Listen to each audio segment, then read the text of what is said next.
Одржување на добри меѓуетнички односи, продолжување на евроинтеграциите, борба против корупцијата, политички диалог меѓу власта и опозицијата. Ова се клучните поенти од годишното обраќање на шефот на државава.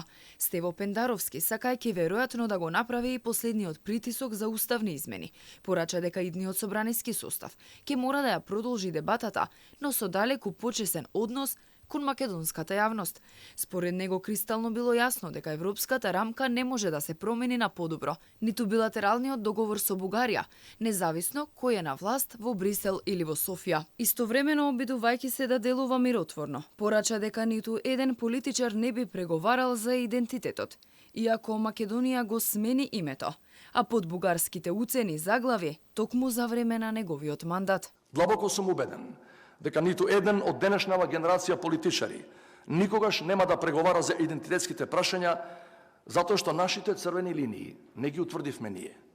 Нив одамна ги имаат утврдено оние која формира оваа држава во 44-та.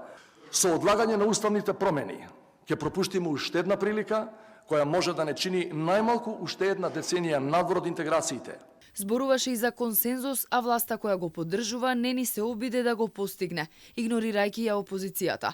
Ова е последно годишно обраќање на Пендаровски во неговиот 5-годишен мандат.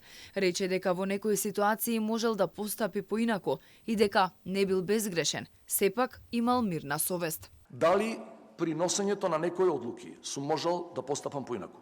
Сигурно. Дали сум бил безгрешен? Апсолутно не. Меѓутоа, никогаш не сум имал лоша намера кон никого. Никогаш во мојот мандат не сум учествувал во валкани кампањи против политичките опоненти, иако од нив не бев поштеден, ниту јас, ниту моето семејство.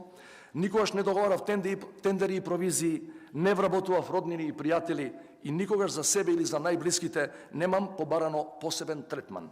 Како за сите, така и за мене.